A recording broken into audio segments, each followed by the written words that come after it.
Well, Phyllis, one of the things I've learned from you is all about giving our rats a special spa treatment. You even use special oil for their tails and their little hands. Yeah, sometimes I use, it depends on their age. The boys sometimes get a butt grease bath, but after I clean them with like a baby wipe, and wash their little face and clean their eyes, I keep ointment on hand for their eyes. For when they get old, they get dry sometimes, and it's an antibiotic. It's a oil, you can buy it at any store. For hair, it's called tea tree oil. It's a mixture of vitamin E, tea tree, you name it. It's in this really light, beautiful smelling natural oil. They get it on their little hands, they get it on their face, they get it on their tail.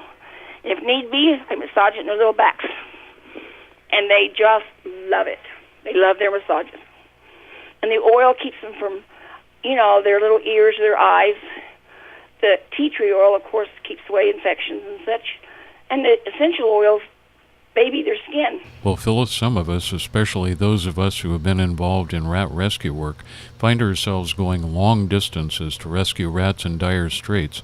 Tell us how far you've gone to rescue rats. Well, a friend of mine she was a ratty lady, and she was really good about finding rats and then sharing with people on my list I was a member of. And she told me that there was this lady in California that had some ratties, and they were getting ready, some little young rats, 2 of them that were getting ready to come on a rat train towards the middle of the United States. I live in Kansas. So they joined I said I would take them. The closest they were going to be to me was Nebraska, which I live clear at the south end of Kansas, so I traveled 2 states. The whole state of Kansas, half the state of Nebraska. And we got there within 10 minutes of each other. We both were driving red 4-wheels, and it was a wonderful thing. I got 2 of the most beautiful, precious little girl hairless ratties, clear from California. And the other one was 2 little rats I found on Craigslist in Oklahoma, which is another state away. And we drove there and picked them up from their owners. And they were so tiny. And again, I put them in my sweatshirt, and we drove all the way home with them in there because it was cold weather, and I didn't want them to get too cold. They were young. So I don't know how far I would drive. I've drove to Denver to pick them up, which is another Colorado. That's a whole state away. So that's how far I drive, 500 miles one way, so that's 1,000 miles round trip. Well, looking back over the many years of rat parenting that you've been involved in, what is it that you wish you would have known more about in the beginning? The importance of the bonding with them. When you first get them, the holding them and talking with them and feeding them treats and just letting them feel your love, making friends with them. They bond to you, and you can feel the friendship. And to enjoy them every day, because their life is short. God doesn't let us have them very long. Enjoy every minute you can with them. That is some regrets I had with my younger rats, or my earlier days. Well, Phyllis, those of us who have been fortunate enough to know you as a friend know that you're an extremely talented artist with an emphasis on pencil sketches. Most people don't know that you had a chance at a scholarship to pursue your art, but life took you down another road. Yeah, I earned some scholarships to go to art schools, but didn't get to go. But I still, all through my life, did artwork. After I had my rats and was a member of a rat club, my friends started losing their little rats, and they would be so upset, and I would feel so bad for them, and I would like their rats too, or love them, just through being on the forum and being their friend. And I would have it in my heart to do something for them. And it came upon me one day, I'll draw a picture of this lady's rat. I drew the pictures, and I thought, this was a young person. I thought, wouldn't it be neat if she had a hand-painted, one-of-a-kind T-shirt, black and white, no color involved, just the black on the light gray T-shirt, of her rat with any caption she chose, birth dates and death date if she chose. I drew some unique, precious little rat foot tracks that I used on some of them, and a little red foot track that I used as a signature. And I painted a rat. Needless to say, when I was flooded, so I don't know over the years how many I have painted. And I just finished doing a drawing for a very dear friend of mine of his little rat that passed. And I went through cancer, and I have numb hands now. But for some reason, God didn't take away my ability. I have not drawn since my cancer. And I sat down and created Tiverton in a heartbeat. It's something. I don't know that I could draw a dog or a cat or people with the accuracy and their eyes and their expression. I capture them for some reason, and I believe it's because I know their little souls. I know them so well. I've looked at so many of those precious little faces. I know every crack and every cranny and every little whisker and every beautiful eye, little teeth and fingers. So consequently, I can create them very well. Well, anyone who has seen your pencil sketches of your precious ratties knows that the most noticeable feature that captures their essence is how you draw their eyes. That's it. It's the eyes. The eyes. And everybody always said that. I've seen other artwork of other people do of rats, and they don't. My rats look like they're looking at you. They look like they're alive.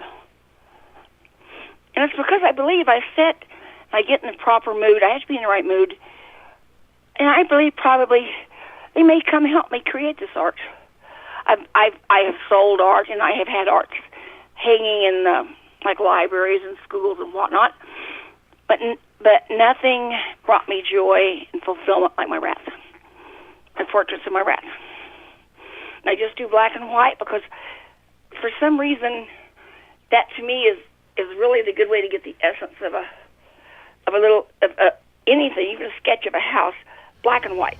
Well, Phyllis, another aspect of your art is how you develop the ability to paint on cloth, sweatshirts, T-shirts, and the like, with a very unusual process. People ask me, and I would try so hard to explain to them.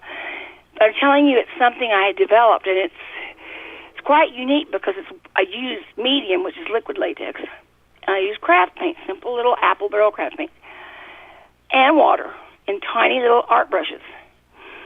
I I transfer the drawing onto a shirt with a little bit of a heat thing, so I don't have to, because it's too hard to draw in fabric.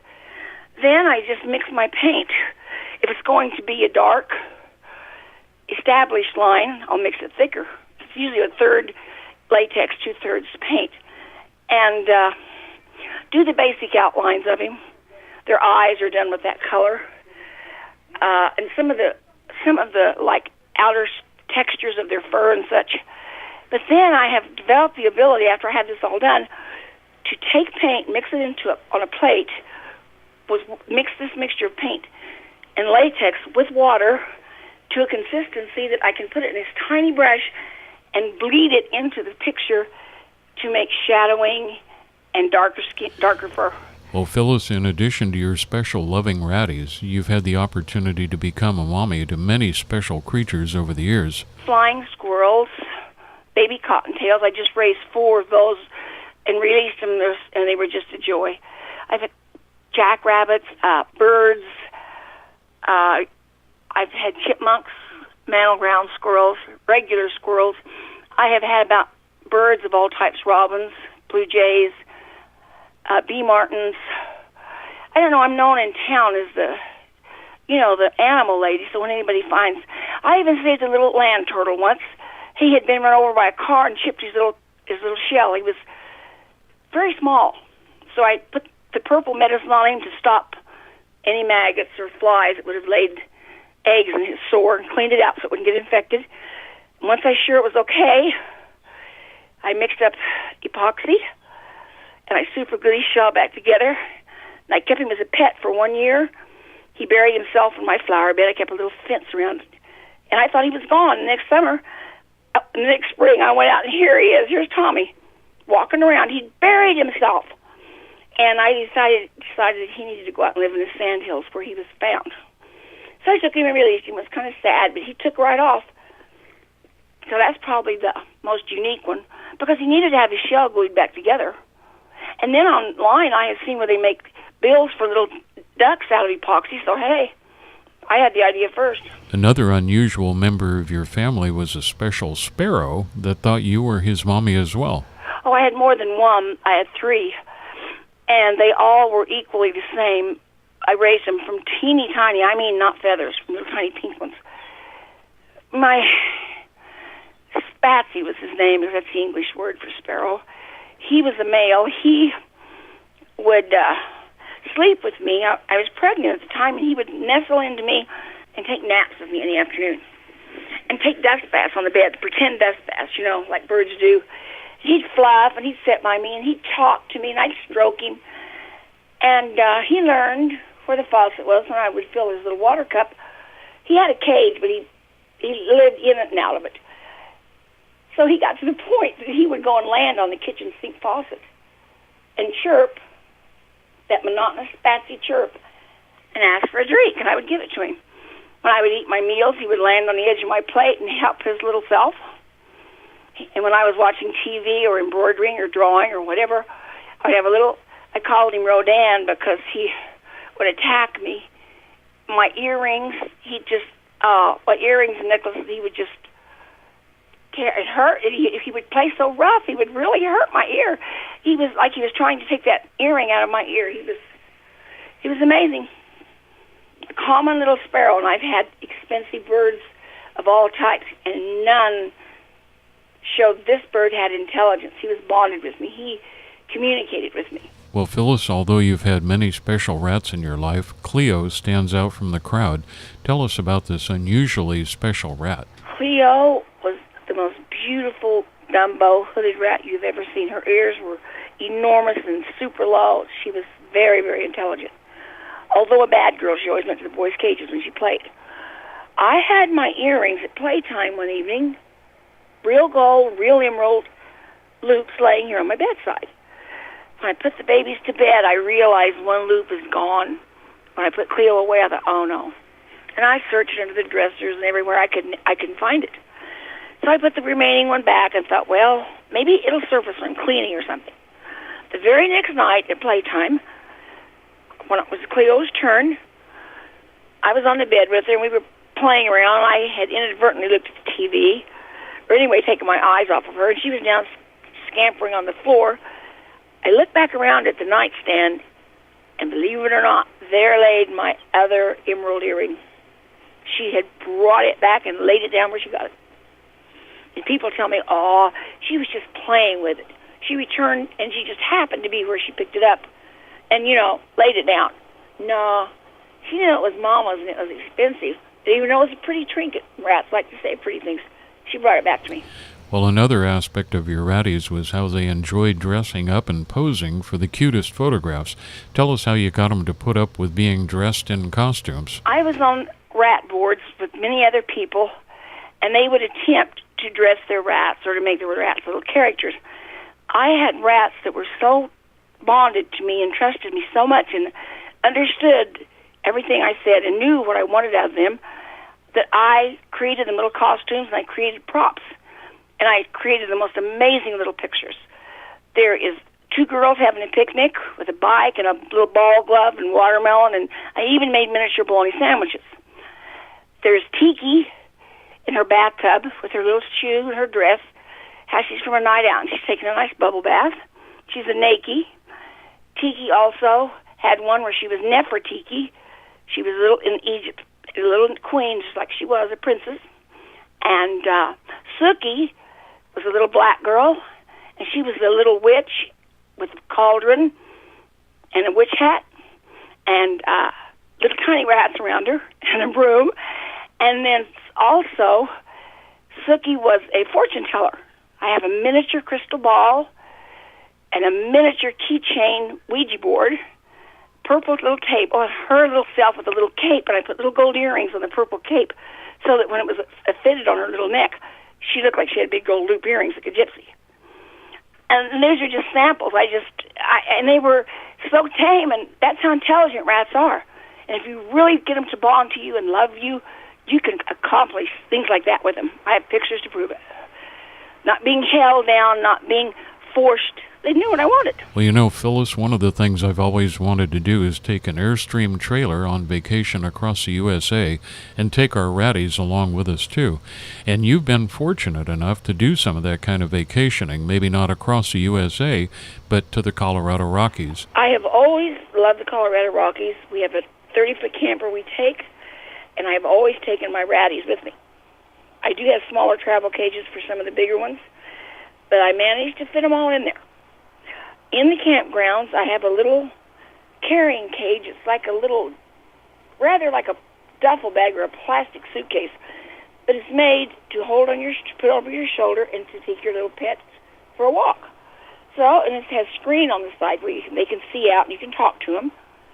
So I would put this over my shoulder, and in the campgrounds in the Colorado Rockies, we would take walks. And, you know, everybody's showing their poodle or their parrot or their whatever. I awed them all. I displayed my rats. They were the bells of the ball. Everybody loved them. Everybody wanted to touch them. I had people coming from other segments of the campground to see the rats. It was really amazing. And I have pictures of them. And at night, I would let them out, and they had the best time in that camper. But just a little tiny house, and they could just scamper on the carpet and go into the kitchen and up on the couch and over the bed. They'd be in the windows of the camper looking out. They were just precious in it. But they still are. Next time I go, there'll be rats in it, my camper. So never believe that you can't take your rat camp, and they love it.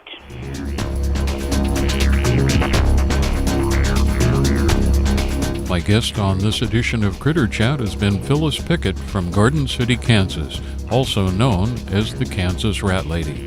Thanks again for joining us. I'm your host, Raleigh Adams.